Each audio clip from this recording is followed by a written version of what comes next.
Salut à tous et soyez les bienvenus sur la chaîne qui déboîte. Aujourd'hui on déboîte la boîte la plus lourde que j'ai jamais déboîtée sur cette chaîne. Et je crois bien aussi la plus grosse d'ailleurs.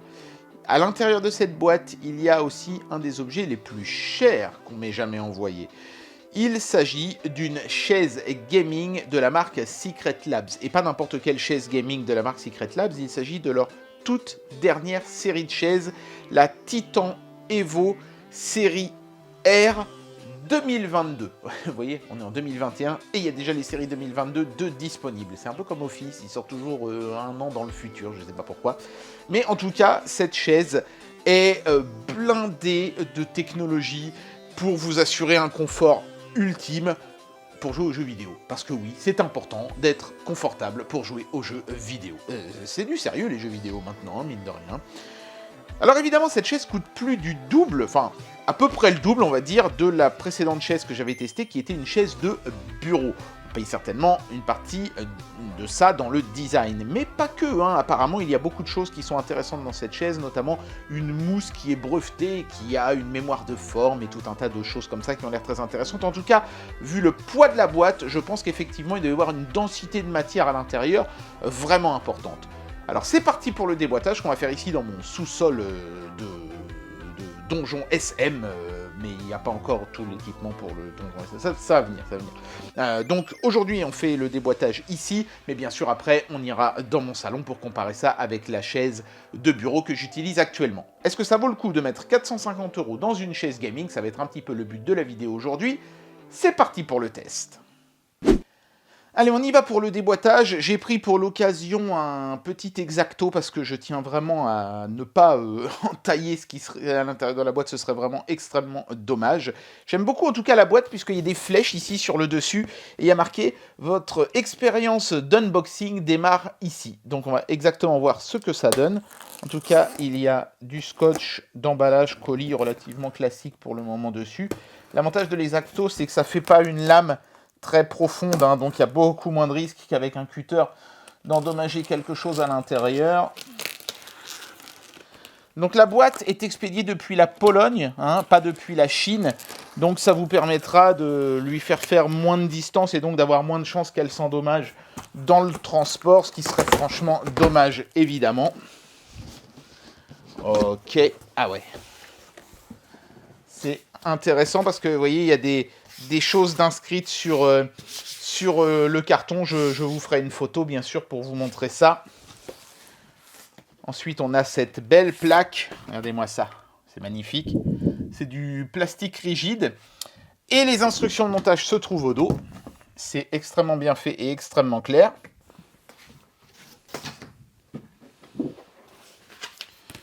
On a de la dock dans une pochette ici. Avec une languette. On va voir ce qu'il y a là-dedans.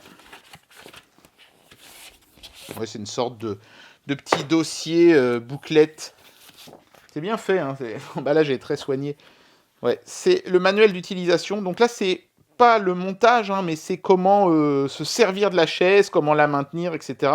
C'est en anglais, j'ai l'impression que c'est du coréen, du japonais et du chinois. Voilà, pas de français, mais bon. C'est une chaise, hein, vous savez comment vous en servir a priori. L'anglais devrait vous suffire de toute façon. Il y a du calage. Et ensuite, on arrive directement dans les choses sérieuses. Donc, je vois qu'il y a des morceaux de carton qui sont là pour pas que la chaise se balade dans tous les sens. Avec des bouts de mousse dedans. C'est costaud, hein. C'est lourd. Rien que le calage est lourd, donc c'est plutôt rassurant pour la suite. Et là, je vois déjà le dossier de la chaise. Voilà, donc il faudra monter au reste de la chaise, évidemment. Emballé dans du plastique. Donc on peut déjà voir la couleur ici. Moi j'ai choisi la couleur gris cendré parce que ça ira mieux dans mon salon qu'une chaise toute noire. Puis elles sont tout le temps noires les chaises. On a un coussin qui est vachement intéressant parce qu'il est magnétique. C'est-à-dire que normalement, hop, voilà, on peut déjà le voir ici.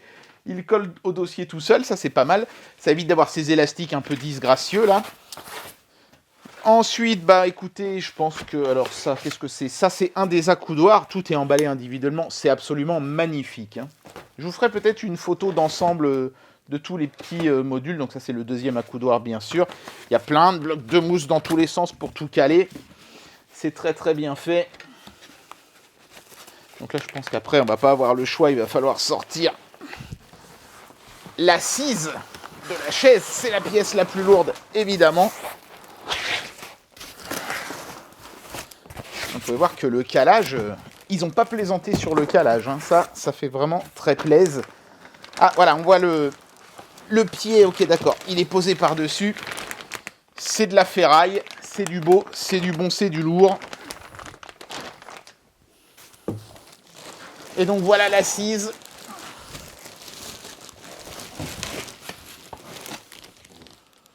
La pièce la plus lourde, évidemment, de tout le système. Voilà, j'ai vraiment pas envie d'esquinter quoi que ce soit. Il y a encore des trucs là-dedans, je sens que c'est lourd. Oui. Eh bien oui, évidemment, c'est important, mais il y a la mécanique qui est emballée dans du papier bulle. Donc ça, c'est ce qui permet à la chaise de s'incliner et de monter et descendre. Assez compact et assez bien foutu. Ça, c'est pas mal.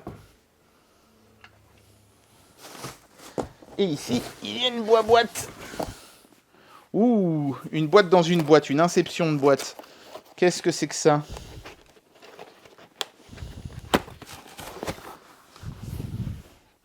Ce sont les roulettes, le piston à gaz et les outils de montage. Oh là là, c'est superbement bien présenté. Regardez-moi ça. C'est absolument magnifique. Voilà, bon bah écoutez, ça conclut la partie unboxing de la chaise. Tout était superbement bien compartimenté. D'ailleurs, vous pouvez les voir, les compartiments, ils sont là. En mousse, très très bien foutu. Donc maintenant, eh ben, écoutez, on va procéder au montage.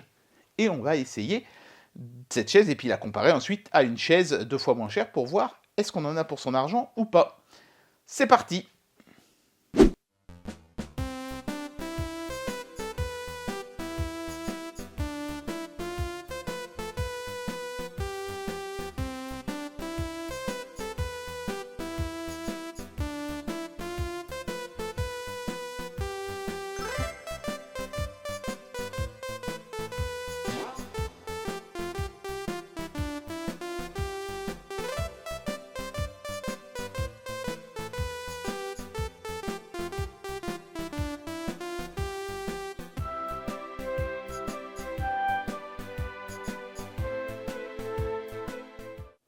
Bien, alors voici ce que donne la chaise une fois assemblée. Le temps de montage, environ 20-25 minutes. C'est très bien fait, hein. Il y avait 15 étapes de construction, donc j'ai eu un peu peur au début.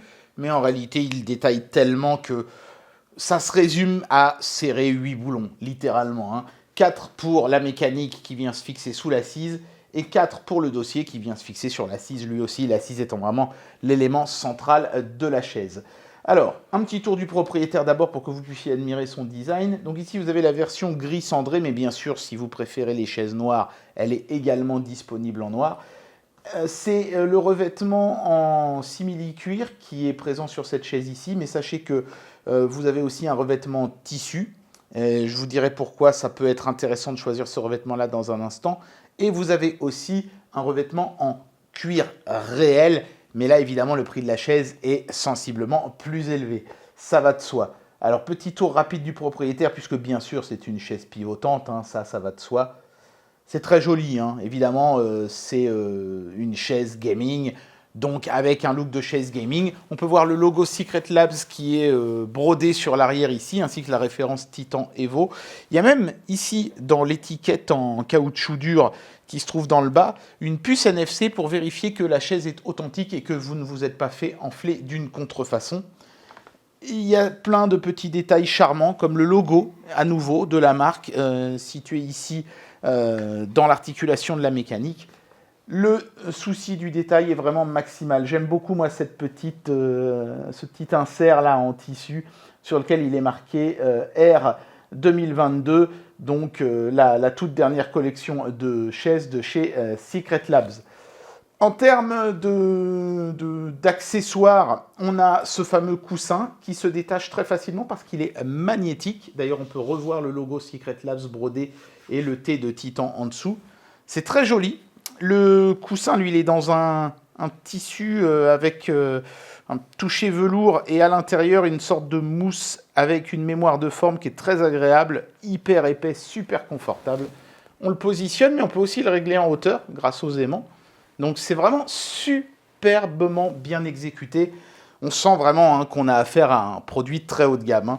Dans le souci du détail, on peut voir par exemple que les accoudoirs se fixent de manière magnétique à la chaise. Donc vous voyez, ils sont très faciles à défaire et à remettre. On voit des plaques métalliques ici. Il y a des petits aimants néodymes dans les accoudoirs, voilà, pour que ça puisse facilement se clipser et se déclipser.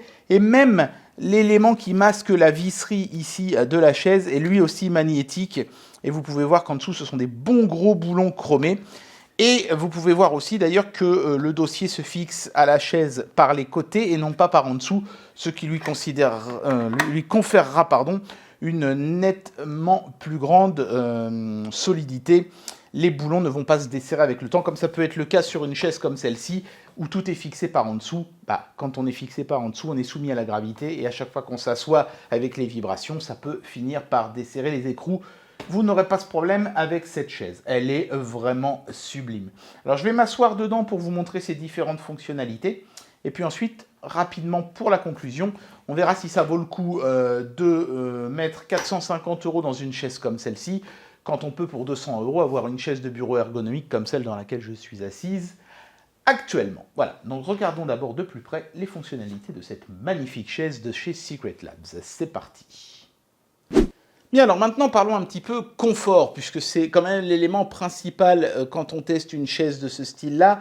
Est-ce qu'elle est confortable ou pas? Parce qu'être jolie, c'est bien, mais être utile et confortable pour une chaise, c'est quand même mieux. Donc déjà, la première chose que vous voyez, c'est l'inclinaison maximum que procure cette chaise, ce qui, évidemment, vous permettra de vous prélasser entre deux dures sessions de gaming. Ce réglage se fait à l'aide de la manette qui se trouve ici.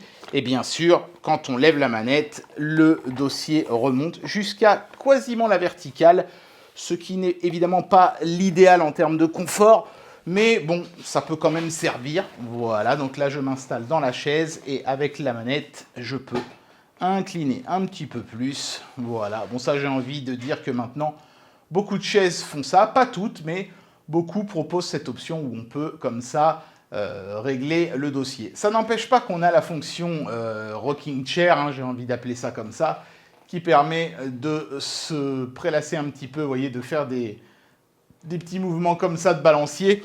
Mouvement qu'on peut verrouiller avec la manette qui se trouve ici. Hop, en relevant, ça y est, c'est bloqué et je ne peux plus descendre. Sachant qu'il y a des gens que ça perturbe un peu, ce système qui permet de faire basculer la chaise automatiquement. Il y a des gens qui perdent un peu l'équilibre quand ils sont dans cette position-là. Sachez donc qu'elle est débrayable. Quant à l'autre manette qui se trouve ici, celle-ci permet tout simplement de régler la hauteur de la chaise. Ça, c'est très classique. Je pense qu'aujourd'hui, toutes les chaises de bureau font ça, peu ou prou. Hop, et on redescend. Moi qui ne suis pas très grand, 1m70, en mettant la chaise dans sa position minimale, j'ai les deux pieds qui touchent le sol à plat et je suis bien. Maintenant, le gros point fort de cette chaise, je pense qu'il réside dans le réglage des lombaires et dans le réglage des accoudoirs. Le réglage des lombaires, il se fait avec les deux molettes qui se trouvent ici et exactement à l'opposé là. Et ces deux molettes permettent de régler un coussin lombaire qui est caché dans l'épaisseur même du dossier. Du côté droit ici, on règle sa profondeur et du côté gauche ici, on règle sa hauteur. Donc vous pourrez bien vous caler votre creux lombaire ici pour être bien dans votre dossier. Et ça, c'est vraiment super important pour ne pas avoir mal au dos après de longues sessions de jeu. Et puis alors après, il y a les accoudoirs bien sûr. Et je crois que c'est là que cette chaise tue le game parce qu'elle fait genre absolument tout. Il y a un petit bouton ici qui permet de faire pivoter, vous voyez, sur eux-mêmes les accoudoirs, mais aussi de les régler en avant-arrière comme ceci. Donc ça, c'est quand même franchement plutôt pas mal. Et bien sûr, ils sont réglables également en hauteur avec cette manette ici, comme ceci. Donc c'est ce qu'on appelle dans le jargon des accoudoirs 4D. Et c'est vraiment très très très réussi. C'est indéniablement le gros point fort de cette chaise par rapport à ma chaise, par exemple, ergonomique de bureau que j'utilise actuellement, où je ne peux régler les accoudoirs que en hauteur, alors que là, je peux vraiment les régler dans toutes les directions. La fonction rocking chair, en tournant la manette qui se trouve ici sur le dessous, il y a une grosse molette, on peut la rendre plus ou moins rigide. Moi, j'ai laissé le réglage par défaut, que je trouve bien.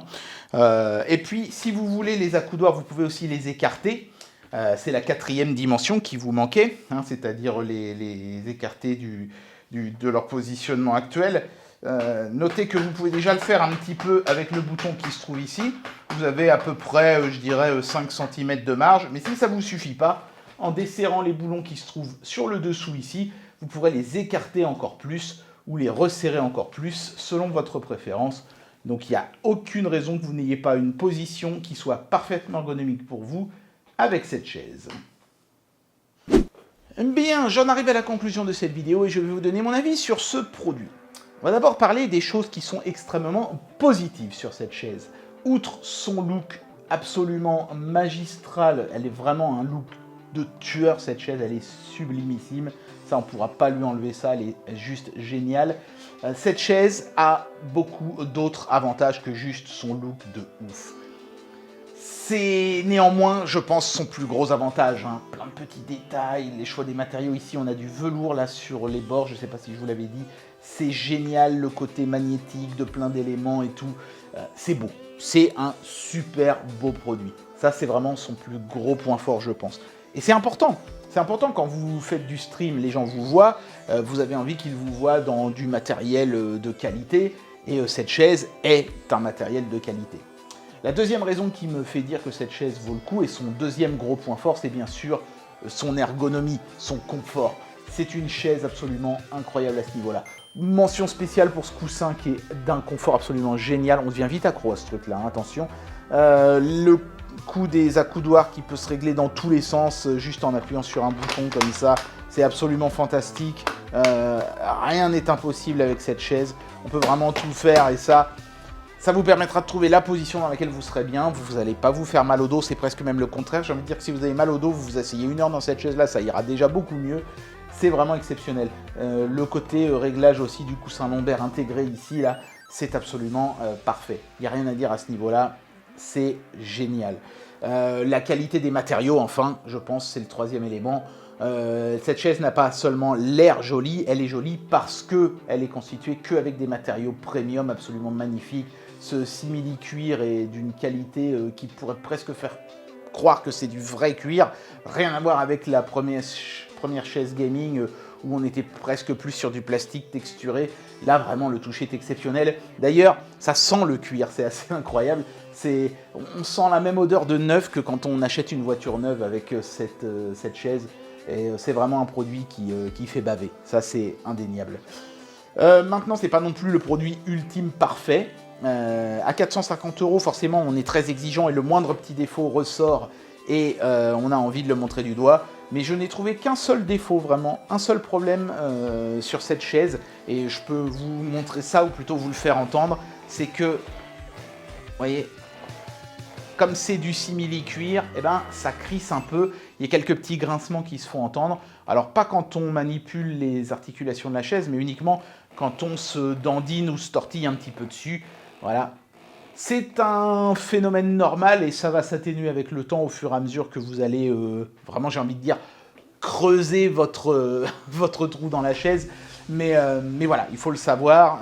C'est pour ça que c'est important quand vous achetez la chaise, c'est ce que je disais tout à l'heure. Le choix du matériau. Là, c'est du simili-cuir, vous aurez ce petit problème de bruit. Si vous choisissez une chaise tissu, comme celle-là par exemple d'ailleurs, vous n'aurez pas ce problème, vous n'aurez pas ce souci de bruit.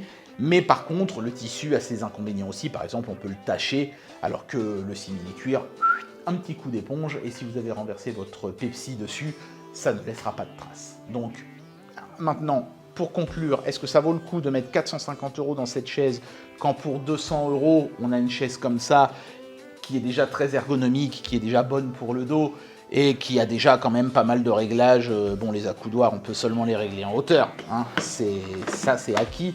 Je ne peux pas les faire pivoter ni rien, mais bon, il y a quand même déjà des réglages sur cette chaise.